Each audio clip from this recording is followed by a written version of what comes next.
Welcome in, everybody, to Fantasy Pros. This is the Fantasy Football Podcast. It is me, Joey P, Joe Pizzapia, and today we're looking at the ranks for running back in Week 11 in the NFL. Pat Fitzmaurice, who always is contractually obligated to be here every single Wednesday with me, and we brought back a good friend of ours. We've got Jacob Gibbs joining us from SportsLine, CBS Fantasy. Jacob, welcome back to the show, my friend. I hope you're doing well, and as always here on the program, we like to press the guest here right at the top. So with the news that came out yesterday regarding Khalil Herbert going to the IR, which kicked a lot of us in the pants, I will say that, David Montgomery now kind of has that backfield to himself. What does this do for Montgomery's value, in your opinion, rest of season here?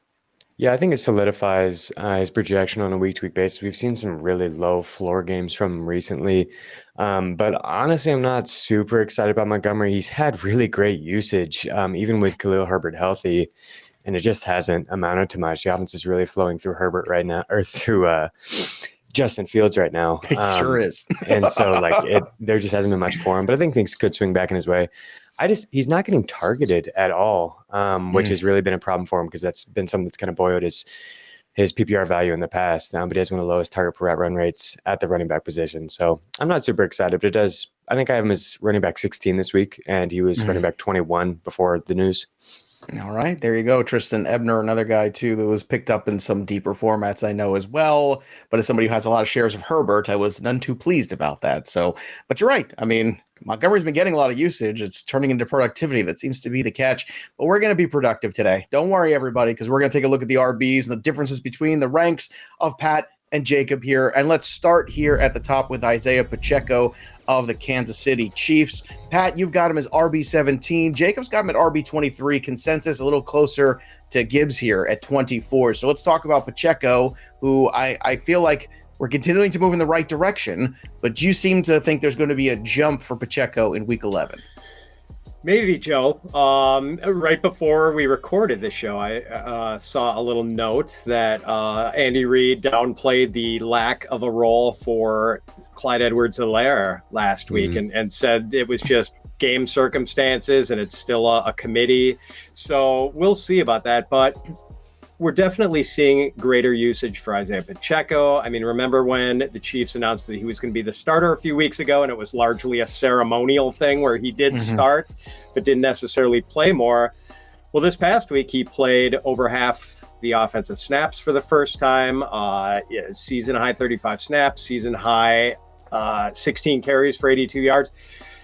But this was also a game where the Chiefs got out to a 20-0 lead against the Jaguars and just kind of put it on cruise control after that. So is there a paradigm shift going on here or not? I guess it's kind of hard to tell with what Reid just said about the backfield, but we do know that the Chargers run defense absolutely stinks. So, and it does feel like Pacheco is now the lead early down ball carrier. He's going up against a Charger run D that's given up 5.7 yards per carry to opposing running backs. Like, this is a soft run defense.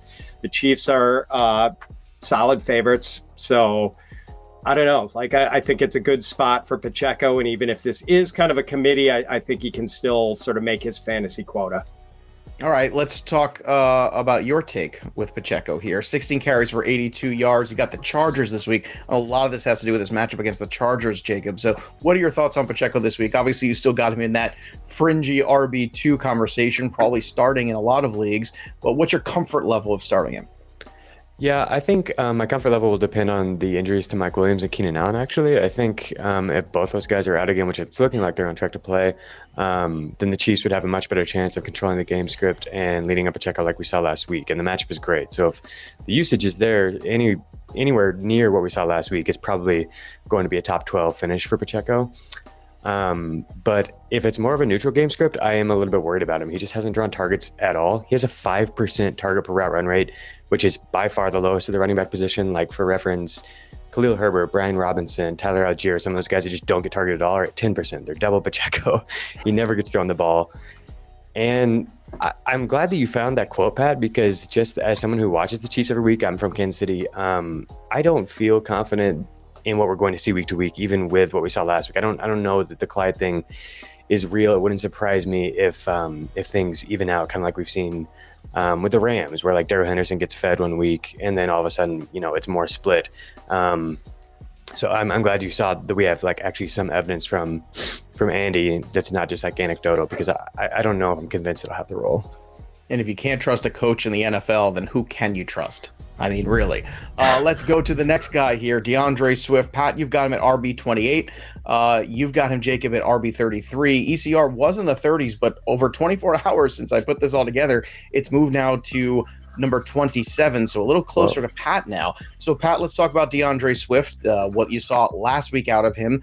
You saw 6 rushes for just 6 yards, but he did have that touchdown that kind of saved the day a little bit. He finishes RB30 this week. He's got the New York Giants. So your thoughts on Swift this week and your confidence level? Yeah, I mean, this is a tricky situation because we don't know if this is a matter of Swift still not being 100% healthy after dealing with ankle and shoulder injuries, or if it's just the Lions staff maybe liking Jamal Williams more than DeAndre Swift. And it's funny, Joe, like I think back to Hard Knocks and the Lions appearance on that this summer on HBO. And like sometimes Hard Knocks leaves little breadcrumbs that fantasy managers can follow. And like we got some breadcrumbs, I think, with Jamal Williams and how he was just a star of this summer's Hard Knocks and just this super charismatic guy who his teammates loved, who the coaches loved. In the first episode, the Lions had a bad practice and Williams gathers the team in a huddle and like goes on about how much losing eats at him and how he wanted to get things turned around. And like it started in training camp. It was this impassioned speech.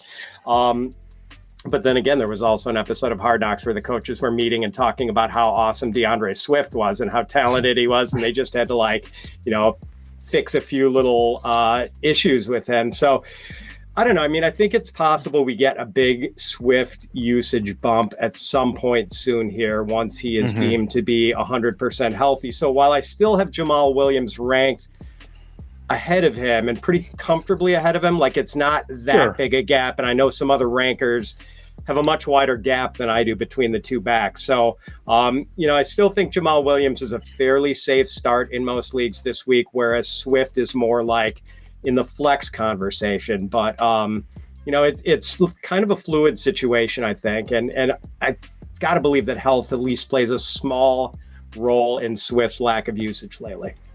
Jacob, Swift is probably one of the tougher guys every single week to rank. So for you looking at this, I mean, I understand kind of just putting him right outside in that flex spot because that's kind of what he feels like he is this week. So how confident are you in the flex appeal of Swift for week 11? You're basically hoping for a big player touchdown. The volume is just not there at all. 41 running backs had a higher snap rate than DeAndre Swift last week. 35 had more touches. 39 ran more routes than DeAndre Swift in week 10. And that's kind of a problem, is like he had the long down and distance role secured when he came back. It seemed like he just wasn't getting a lot of carries, but like last week he lost some of those snaps. I think at some point it seems likely that he could, step into a larger role like we've seen in the past, but we haven't been given any indication that that's coming based off his usage, in the past weeks. It's not like he's slowly trending in that direction or anything. I have a really tough time ranking him inside the top 30. Running back is kind of deep this week. Yeah, surprisingly so. Yeah, in terms of the buys, the way things shaped out too, it seems like it's better than some other weeks that we've had in the past. Miles Sanders is coming off a down week too. Now we can account for maybe a little bit of game script there with the Commanders and how that game ended up going. But you've got him, Pat, at RB14. Jacob's got him at RB20. 14 is where ECR's got him too. So the ECR, the consensus, is going right back into that well with Miles Sanders. You seem pretty confident this week about that same logic against the Indianapolis Colts. So talk to me about Miles Sanders in week 11.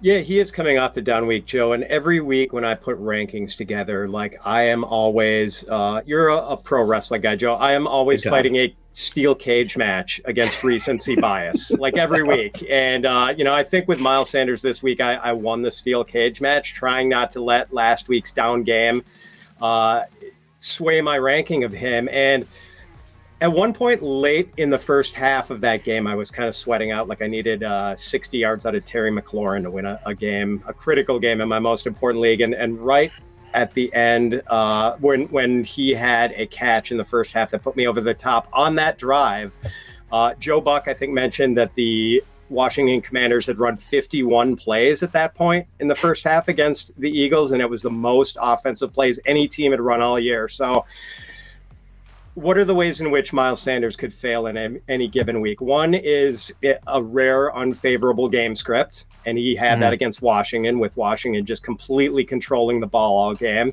The other would be with Jalen Hurts poaching him on a short touchdown, and that also happened last week against the Commanders. So the Eagles ran just 46 plays, fewer than the Commanders ran in the first half, and yet Sanders still did have 12 carries for 54 yards, avoided a total washout. No, he does not help you much in the passing game, and Kenneth Gainwell and Boston Scott are also involved. But, that's why Sanders is a running back 2 and not a running back 1. But I'll use another wrestling analogy. When it comes to Miles Sanders, Pat, you know what it is? It's the good hand. It's not the guy that anybody comes to the match to see. It's not the marquee guy, but it's the person that you put in the ring that you know you're going to get a good match out of, and you feel good about it. And every week, I feel like Miles Sanders is kind of floating in this area. And you need Miles Sanders. He helps out the roster, so to speak. So, Jacob, when you're looking at the roster and you're looking at Miles Sanders, you've got an RB20, still an RB2, but do you think he can bounce back from last week's disappointing showing? And the Eagles were disappointing overall last week. He definitely can. I worry about the time of possession thing continuing. On a primetime spot, teams all saw how to beat Philly, and Philly is really struggling to stop the run right now. And now they're going against Jonathan Taylor, who looked great last week in a similar spot. It's a worse Raiders defense, but a defense that is struggling against the run and is banged up, kind of like Philly. And so that could continue to be a problem. And then on the other side of the ball, the Colts are really good against the run. They're 5th in rush defense DVOA. They're 3rd in adjusted defensive line yards. With Sanders, it's tough for me to rank him ahead of guys who are going to play 80 to 90% of the snaps and are in good spots, like Devin Singletary, even like David Montgomery, like we talked about. Like, it's hard to rank him ahead of him, and I think you could honestly make a case for someone like Pacheco ahead of Sanders, because he's floating around that 60% snap rate. He's even not getting all the snaps or touches inside the red zone. Like, Boston Scott got a carry from inside the 10 last week and split red zone snaps evenly with Miles Sanders. What are we doing? What is that? You don't have to worry. I don't understand what that is, but like you don't have to worry about that with a lot of these other running backs that are getting ranked in the top 15. So to me, like, there's upside for him to get there any given week, but I have a tough time justifying him ahead of guys like even James Conner, who we're going to talk about later. Played 95% of the snaps last week. It's just a way different role. Yeah. Can I make one more point about Sanders' show? I was just going to say that I do think the volume's pretty safe. Like, he's averaged 16 carries, just a shade under 16 carries a game this year. And the Colts, although they are good against the run, like as far as efficiency, they have given up the 3rd most rushing attempts, mainly because they've been a bad team this year. And, unless you are buying the 1 week Jeff Saturday fix, which I'm really not, you got to figure the Eagles are going to get another run-friendly, like, positive game script this week. There you go. Any given Saturday. That's my new thing. I want that on a t-shirt. Let's get to the other side of the coin here. We'll take a look at the guys that Jacob is higher on than Pat. Before we do, just a reminder, FantasyPros.com/contest. We're giving away an Austin Eckler autographed jersey. That's right, signed by Austin Eckler himself from PristineAuction.com. Go to FantasyPros.com/contest to enter. And here's what you got to do. You have to leave a review of the podcast. Wherever you get your pods, go to Apple Podcasts, drop the review. I love the show. It's the best. My teams are all great. Thank you, Fantasy Pros. Or, hey, my teams didn't work out, but I still love the show. Anything you want, go ahead. Drop that 5-star review and then go to FantasyPros.com/contest. And don't forget, you can get other entries too by following us on our social media platforms, Instagram, Twitter, and of course the TikTok where Andrew Erickson is famous. Jacob Gibbs, let's talk about Jaylen Warren. I've got a hot take, bold prediction this week that Jaylen Warren is going to outscore Najee Harris this week, who's dealing with that little bit of a knee issue after his 20 carries, the most he's had all year. Jaylen Warren is a player that if you look at the rankings right now, you've got him as RB32. Pat's got him at 38. ECR is at 41. So let's talk about Jaylen Warren and what you think his upside is in week 11, especially in those PPR formats. Yeah, well, it's really not that hot of a take. He outscored him last week, Don't tell Mike Mayer. Then he's going to make me go back and make another bold prediction. Don't say those things out loud. Yeah, he outscored Najee last week, even with Najee getting, all the carries. And that's, like you said, PPR. It's because he got, the work through the air. 14 routes for Jaylen Warren last week compared to 16 for Najee. He's been, playing this 3rd down role all year and slowly cutting into Najee's work there more and more. And he almost ran more routes than Najee last week with a game script that completely favored the early down back. That could be different this week against Cincinnati. And then also, like you mentioned, there's a knee injury for Najee Harris. So it wouldn't surprise me to see Warren get a little bit more involved than we saw last week. And if he gets more involved, he's been awesome. He's first or second in basically every advanced rushing metric. He's avoided a tackle on over half of his rushing attempts, which is absurd. He's gained 10 plus yards on over 1/5 of his rushing attempts, which he's the only player in the NFL to do that. It just feels like at some point the dam is going to break and he's going to bust off 90 yards and 2 touchdowns, have a huge game. He really hasn't done that yet, which is what's so crazy about Warren's stats. He's insanely efficient, has the highest explosive rush rate in the NFL, but his longest rush is 21 yards. He hasn't had, it's not like it's a small sample size and he has some 2 big runs that are really inflating things. He's consistently been really, really efficient all year long. And it seems like at some point he hasn't scored a touchdown. At some point he's going to find the end zone, or he's going to break off a long run, or he's just going to get a larger share of the workload. And when that happens, he's probably going to be a top 24 back. He's been a top 30, top 35 back without those things. Pat, as we continue to monitor practice reports coming out for Pittsburgh, do you see yourself, if those practice reports continue to be muddy for Najee Harris, making an adjustment here, moving Warren up and Najee down potentially as we get to Friday and Saturday? Yeah, I mean, if it was anything with Najee missing practice, then definitely. But if it's just maybe a limited thing, it's probably going to stay the same. It's funny, like Jacob framed the value proposition, I think, really well with Jaylen Warren. Like, to me, he's probably sort of just on the wrong side of like start sit in a lot of cases.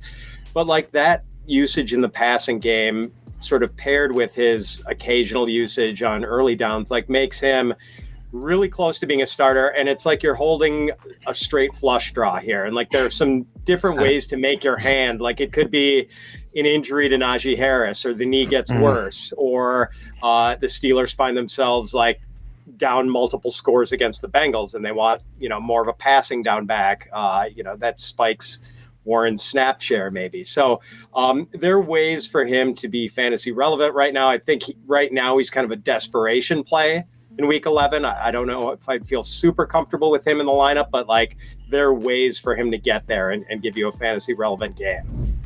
Let's move on to Tony Pollard. RB9 for Jacob this week, RB15 for Pat. That's where ECR's got him too. Tony Pollard, though, has 53 half PPR points in the last 2 games that he's played. He's got Minnesota this week. I know some people are still holding that torch for Ezekiel Elliott, but Jacob, I think that torch is about to get snuffed and Jeff Probst is going to send them back home. So to me, this feels like it's Tony Pollard's world and Zeke is barely living in it. What are your expectations for him this week, but also rest of season? Because I think a lot of people are wondering, is this the time to sell on Tony Pollard? Because if Zeke comes back and eats into the workload a little bit down the stretch here with the trade deadline looming, a lot of questions I got yesterday about Tony Pollard. Where do you see him, not just in week 11, but also down the stretch run here too? Is he that dude? Because he certainly has looked like it the last 2 outings. Yeah, he has. I mean, we have 3 starts, sample size of 3 starts with Tony Pollard, and he's averaged over 30 PPR points in those starts. He's insane. To be clear, he's ranked as RB9, as that's assuming the Zeke doesn't play. If Zeke were to play, he would be in that 15 to 20 range. And I think that's where you will find him most weeks, even if Zeke is healthy at this point. Pollard he was already taking a larger and larger share of the workload there and being targeted at a really high rate. And I think that is something we would continue to see. And they've got some favorable matchups coming up, this being one of them. But yeah, if Zeke's out, 86% snap rate for Pollard last week, 70% route involvement rate. Those are both top 7 at the running back position. That's like, the route involvement there is like just behind Christian McCaffrey. So if he's playing that type of rate and he's one of the most explosive running backs in the NFL, like he's easily a top 10 running back on a week-to-week basis. Pat, let's talk about Pollard here for a moment too. Is your ranking based on the thought process that Zeke is going to come back and play this week? And if so, how much does that matter at this point with Pollard looking as good as he has? Yeah, it's exactly that, Joe. And Jacob just said it. And I think whether Zeke plays or not, you are going to start Pollard. And right now, I'm kind of making the assumption that Zeke does come back and play. And I've got Pollard running back 16, actually, and Zeke running back 26. So I've still got a 10-spot gap, even with the assumption that Zeke does play.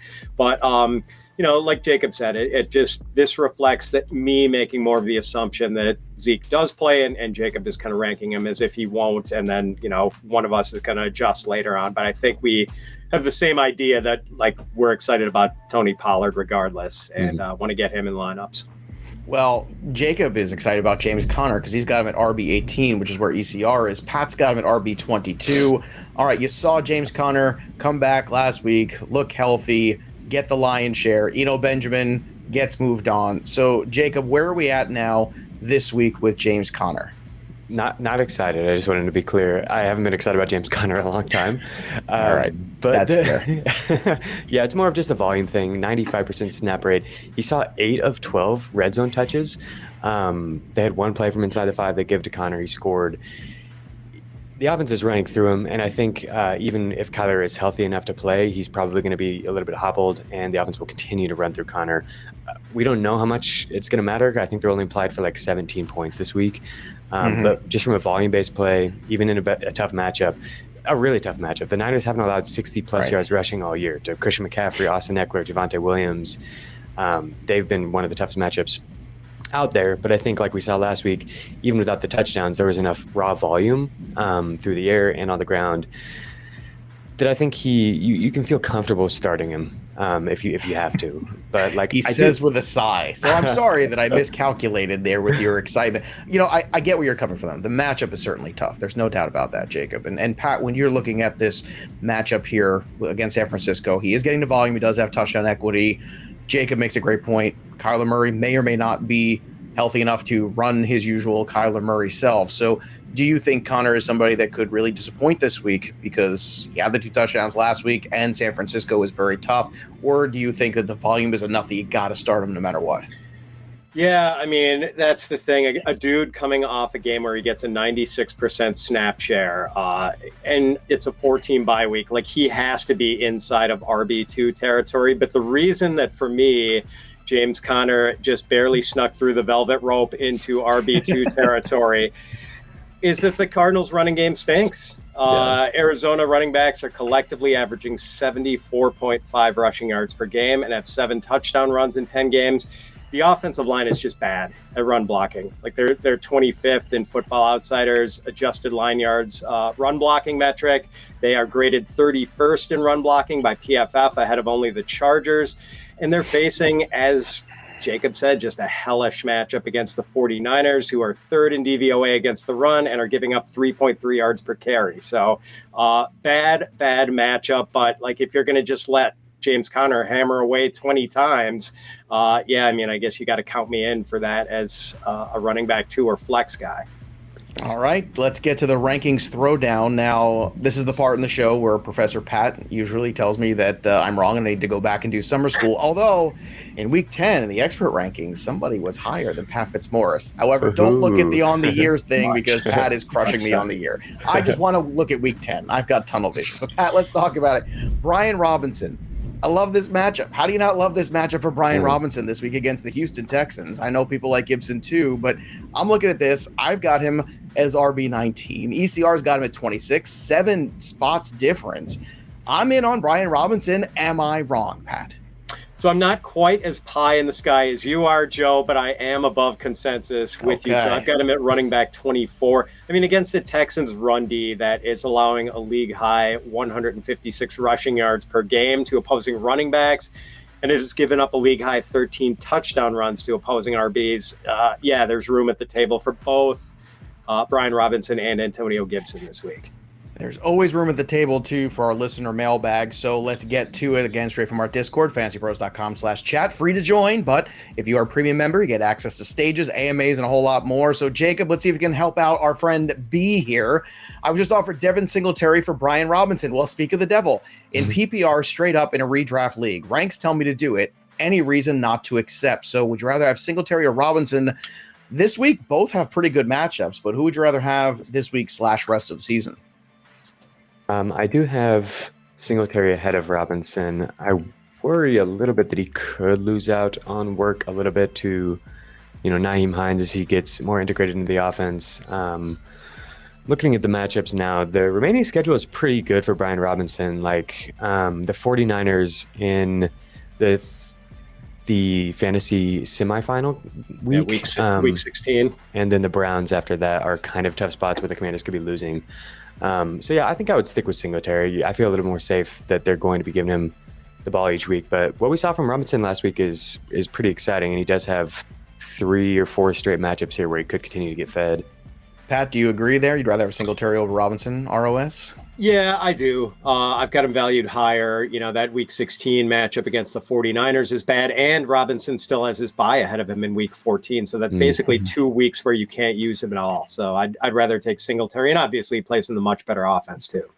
All right, those are the RB ranks. A quick look there. For more, go to fantasypros.com/rankings and see the expert consensus or all the individual ranks as well. And go follow Jacob Gibbs over at JAGibbs_23 on the Twitter machine. Jacob, always great to have you on the show. That'll do it for us, but the story of the game goes on. For Jacob and Pat, I'm Joey P. We'll see you next time, kids.